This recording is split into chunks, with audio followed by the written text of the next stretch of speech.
نگار اور مورخین ادب کے ساتھ ساتھ ناقدین ادب بھی کرتے آئے، لیکن انتظار حسین کو محسوس ہوتا ہے کہ انشا کو پھر بھی سنجیدگی سے پڑھنے کی کوشش نہیں کی گئی۔ تذکرہ نگاروں نے ان کی شاعری اور مشاعرے سے ابھرنے والی شخصیت اور ان کے معاصرین کے بیان سے انشا کی ایک تصویر بنا دی۔ اس معاملے میں محمد حسین آزاد کے قلم نے خوب رنگ دکھایا۔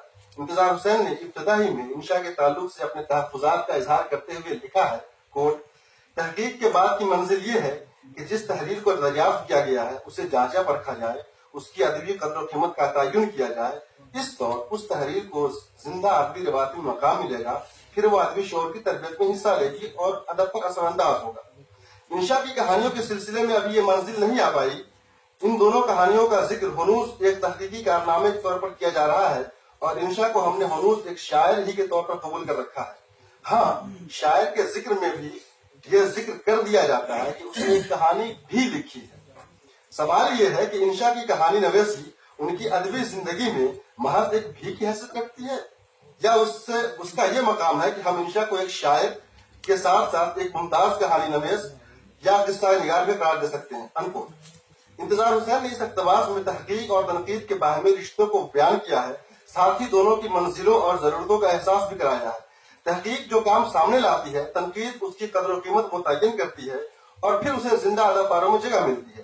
ہماری ادبی روایت میں تنقید نے جو گمراہی پیدا کی ہے اور اپنی ترجیحات کے سبب جو نتیجہ حاصل کیا ہے، اس سے نقادوں کی بے توجہی اور تنقید کے منصب سے غفلت کا احساس ہوتا ہے۔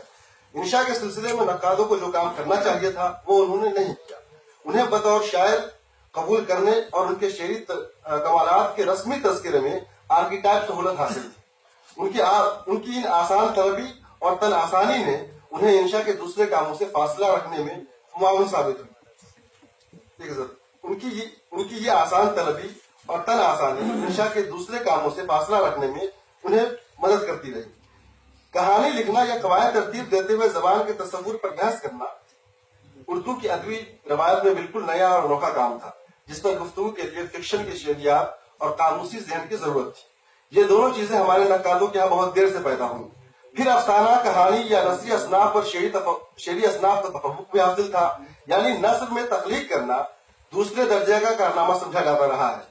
اس لیے انشا کی نثری کاوشوں کو ان کے شعری سرمایہ میں ضمیمے اور سپلیمنٹری کی حیثیت سے محض یاد کر لینا کافی سمجھا گیا۔ یہاں انشا کے دکھ کے ساتھ ساتھ انتظار حسین کا درد بھی محسوس کیا جا سکتا ہے کہ اور یہیں سے انشا اور انتظار حسین کی ذہنی مناسبت کے سراغ ملتے ہیں۔ انتظار حسین نے سید انشا کی شخصیت اور زندگی پر گفتگو کرتے ہوئے جو بیانیہ خلق کیا ہے، اس میں محمد حسین آزاد کی قصہ گوئی، تذکرہ نگاروں کی واقعہ نگاری، تاریخ نویسوں کی حقیقت پسندانہ رویہ اور بعد کی تحقیقی کارگزاریاں ایک ساتھ نظر آتی ہیں، لیکن اس بیانیے پر محمد حسین آزاد کی قصہ گوئی کا اثر زیادہ تھا۔ یہ کہا جا سکتا ہے کہ بطور کہانی کار انتظار حسین کے لیے محمد حسین آزاد کی قصہ گوئی ہی زیادہ اہمیت رکھتی ہے، گو کہ انہوں نے آزاد کے بیان کردہ واقعات کی صداقت سے انکار بھی کیا ہے اور بطور دلیل آمنہ خاتون اور دیگر محققین کی کتابوں سے کے نام لیے ہیں۔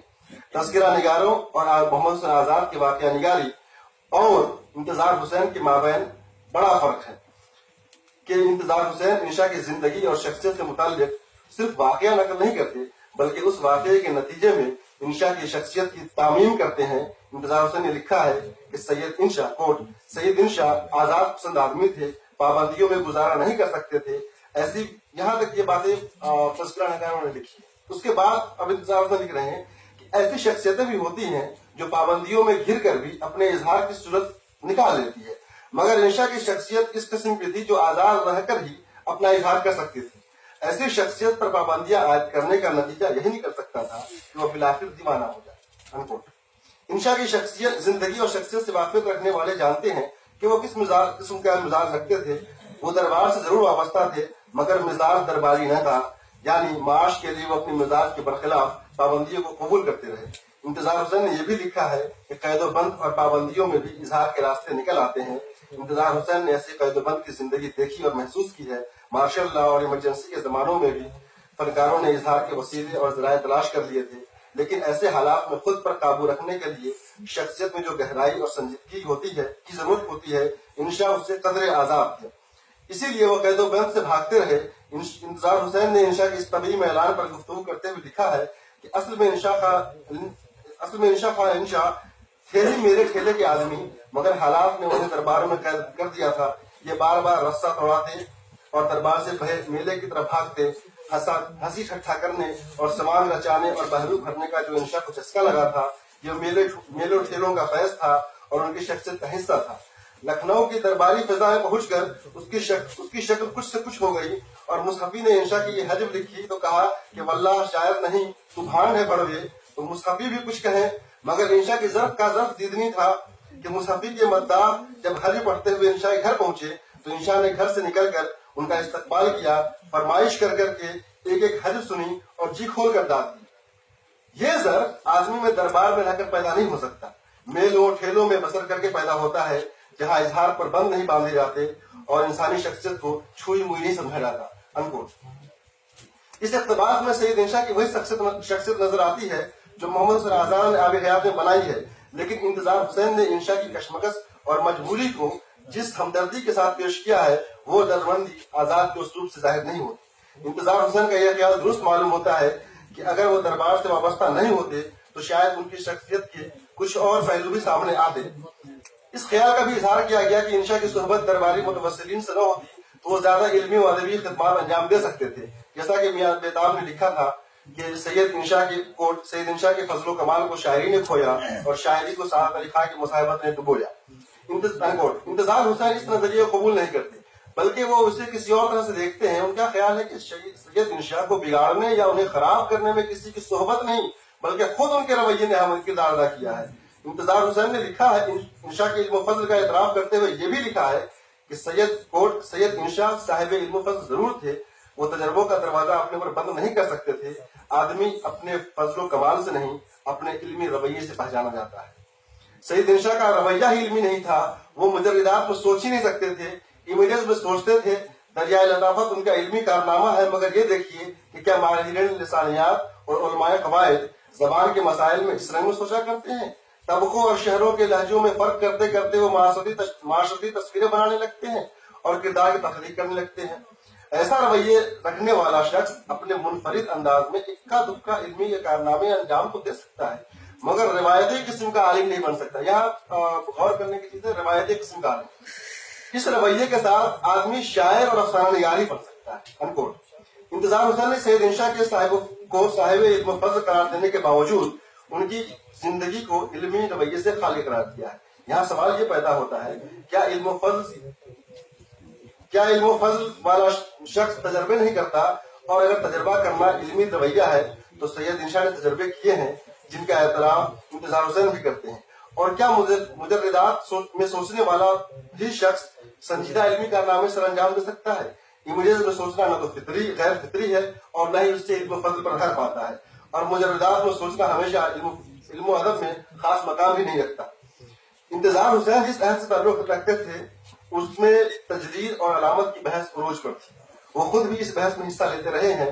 ان کے اس اقتباس یہ سوال میں قائم ہوتا ہے، کیا شعر گوئی اور افسانہ نویسی علمی مشغلہ نہیں ہے؟ آخر وہ علمی رویے کو فن سے الگ کر کے کیوں دیکھنا چاہتے ہیں؟ دریائے لطافت کو علمی کارنامہ قرار دینے کے باوجود اس میں تخلیقیت کو علمی کہنے میں انہیں تعامل ہوتا ہے۔ اصل میں انہوں نے اس علمی رویے کو نشانزد کرنے کے لیے یہ پورا بیانیہ طنزاً خلق کیا ہے جس میں روایتی عالم کو تخلیق کاروں پر فوقیت دی جاتی رہی ہے۔ انشا روایتی عالم نہیں تھے، اسی لیے انہوں نے مستند حقائق کے برعکس استناد کے نئے دروا کیے۔ انشا کی غزلوں میں موجود ان کے اس رویے کو بھی انتظار حسین نے مطالعے کا موضوع بنایا ہے اور اسے اردو کا نیا رنگ قرار دیا ہے، جس میں عربی اور فارسی روایت کے متوازی ہندی روایت کو اختیار کرنے اور اسے مضبوط کرنے کا رویہ واضح ہے۔ انتظار حسین نے اس تحریر میں انشا کو اسی سیاق میں دیکھنے کی کوشش کی ہے اور ہندی روایت کے اخذ و استفادہ کو ان کا نشان امتیاز قرار دیا ہے۔ ایسا نہیں کہ انشا فارسی اور عربی روایت سے متاثر نہیں ہے، لیکن وہ اردو کو ان دونوں کی محدود روایت میں دیکھنے اور اسے یعنی کہ اردو کو ان دونوں کی توفیلی ہونے کے احساس سے آزاد کرانا چاہتے تھے۔ انتظار حسین نے انشا کی اس انقلابی قدم کا تذکرہ کرتے ہوئے لکھا ہے، اظہار کی عجمی روایت کے واسطے سے استعاروں، تشبیہوں، تلمیحوں، ترکیبوں اور لہجوں کا جو ذخیرہ اردو غزل نے اکٹھا کر لیا تھا، اس سے گزر کر انہوں نے ہندی روایت سے استعارے، تشبیہیں اور تلمیحیں مستعار لیں اور فارسی آمیز اردو کے حصار کو توڑ کر انہوں نے ایسی لغت ہندی لغت کو اپنایا جسے سکا غزل گوئیوں نے غیر شاعرانہ زبان مانا، مگر جو اس شاعر کے تجربے کے مزاج کے عین مطابق۔ انشاء نے اپنی غزل میں زبان و بیان اور اس اظہار و اسلوب میں جو تجربے کیے ہیں انہیں محض تجربہ قرار دے کر ان کی لسانی اور تہذیبی اہمیت پر گفتگو کرنے کی باضابطہ کوشش ہونی چاہیے۔ اسے اردو کی اشرافیہ زبان کے تصور نے دیسی، لیکن ہوا یہ کہ اسے یعنی کہ انشاء کے اس رویے کو اردو کی اشرافیہ زبان کے تصور نے دیسی اور عوامی کہہ کر اس کی اہمیت کو کم کرنے کی بھی کوشش کی۔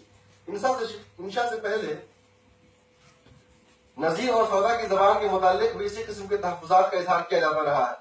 زبان پہلے مخصوص تہذیب سے متشکل ہوتی ہے اور پھر زبان کی تہذیب تشکیل پاتی ہے۔ انشاء اس حقیقت سے واقف تھے، زبان کی زندگی اس کی خود مختاریت اور اخذ و قبول کے ساتھ ساتھ اس کی اپنی شناخت میں پوشیدہ ہوتی ہے۔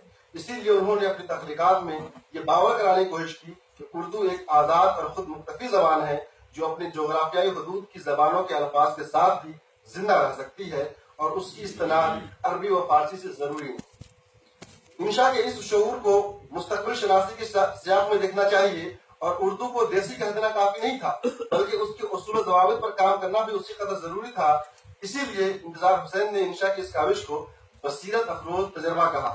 وہ لکھتے ہیں، سید انشاء پہلے شخص ہیں جنہوں نے اردو زبان کی اصلیت اور اس کی ساخت پر علمی انداز میں غور و فکر کیا اور اس کا ایک بصیرت افروز تجزیہ پیش کیا۔ اس سے پہلے اردو کے بارے میں اس قسم کے مطالعے مغربی علماء نے ضرور کیا تھا، مگر خود اردو والوں میں سے کسی نے اس کی ضرورت محسوس نہیں کی۔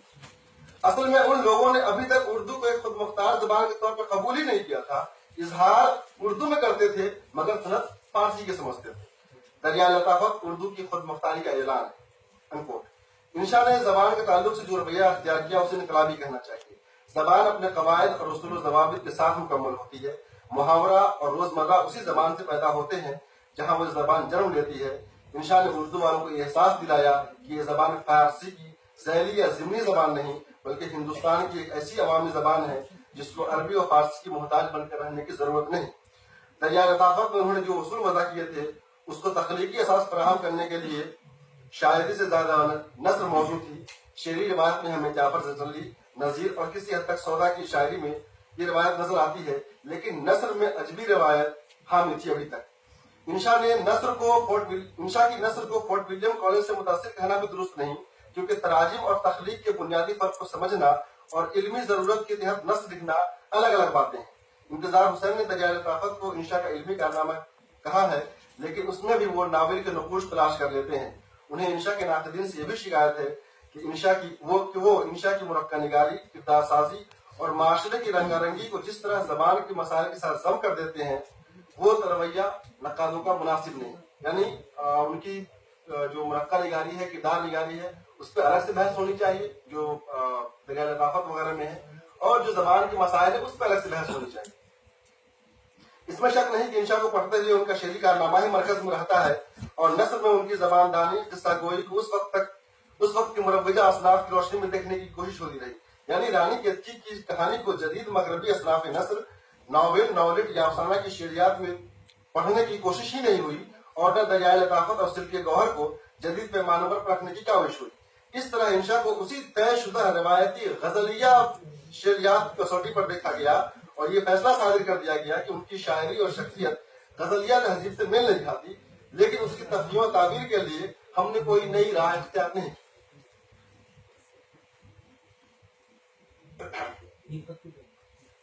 کی۔ بہت شکریہ۔